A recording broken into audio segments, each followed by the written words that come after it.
माणसं जरा दर्दी असली वर महाविकास आघाडीची वर्दी असली की विचारांची सर्दी होणार नाही याची मला निश्चित खात्री आहे।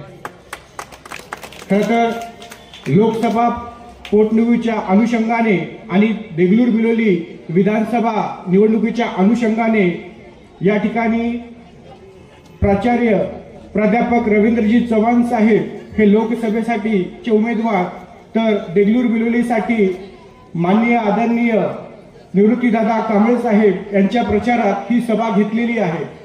खरं तर सगळ्या मान्यवरांचं नाव घेण्याऐवजी मी एवढंच सांगू शकतो की इज्जत कुत्तों की दुनिया के चांद सितारे जो अभी इस मंच पर उपस्थित है, उनमें से अगर वक्त के चलते मैं अगर किसी का नाम ना भी लूं तो उनकी शख्सियत पे कोई आँच नहीं आएगी, इसकी मुझे जानकारी है। तर सांगायचं तात्पर्य एवढंच आहे की कुठलीही निवडणूक हे एखाद्या पक्षाला सत्तेमध्ये आणणारी नसते। कुठलीही निवडणूक एखाद्या माणसाला एखादी खुर्ची मिळवून देणारी निवडणूक नसते, तर ही निवडणूक असते तुमच्या माझ्या न्याय हक्काची।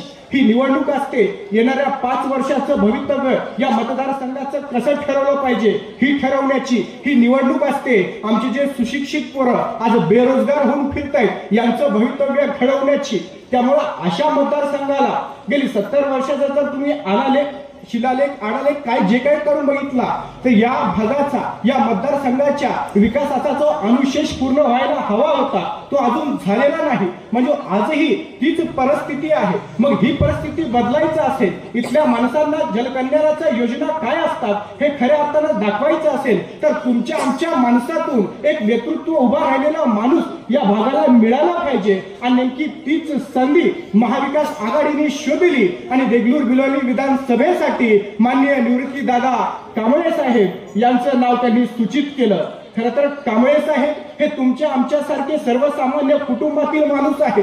ते माणूस शेतीचं काम करू शकतं, मजुरांचे प्रश्न समजून घेऊ शकतं, महिला बहिणींच्या मदतीसाठी ते आतापर्यंत धावत आलेलेच आहेत। ही सगळ्यात मोठी वस्तुस्थिती आहे। आणि सगळ्यात मोठी महत्वाची गोष्ट ही की आजपर्यंत जी काँग्रेस पक्षाच्या बळावर मोठी झाली आणि दुसरीकडे गेली ती फक्त फळं होती, पण आज या विचारमंचावर जी तो उपस्थित आहेत ती खरी मुळं आहेत। त्यामुळे येणाऱ्या काळात हीच मुळं इथल्या मतदारसंघाला खऱ्या अर्थानं बळकट करतील अशी अपेक्षा करतो। आणि जास्त काही न बोलता फक्त एवढंच सांगून या ठिकाणी थांबू इच्छितो की एका ठिकाणी एक प्रचंड मोठी आग लागली होती आणि ती आग विझवण्यासाठी एक चिमणी धडपड करत होती।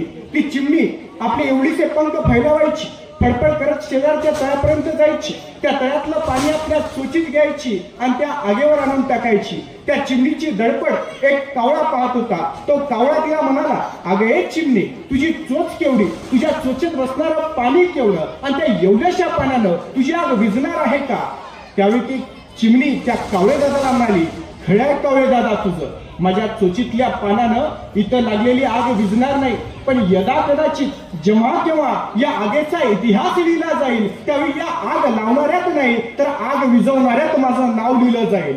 आणि नेमकी तीच संधी आज आपल्या मतदार बांधवाला आहे की या देशामध्ये या महाराष्ट्रामध्ये जे बेरोजगारी असेल, बेकारी असेल, महिलांवरचे अत्याचार असतील, जे शेतकऱ्यांना न्याय हक्क मिळाले पाहिजे, या सगळ्या गोष्टींचं जे भ्रष्टाचार वाढलेला आहे त्याला न्याय द्यायचं प्रयत्न त्या चिमणीप्रमाणे मला वाटतं येणाऱ्या मतदानाच्या दिवशी आपण आपल्या मताच्या माध्यमातून देऊ शकतो। त्यामुळे आपल्या सगळ्यांना हात जोडून एकच विनंती आहे की येणाऱ्या 20 तारखेला माननीय प्राध्यापक रवींद्रजी चव्हाण साहेब व आदरणीय निवृत्तीदादा कांबळे साहेब यांच्या काँग्रेस पुढील म्हणजे पंजा या निशाणीवरील बहुमताने मतदान करून त्यांना विजयी करावं आणि विजयाचा गुलाल आपलाच आहे हे ठरवावं अशी अपेक्षा व्यक्त करतो, विनंती करतो। या ठिकाणी बोलण्याची संधी दिली त्यामुळे थांबतो। धन्यवाद।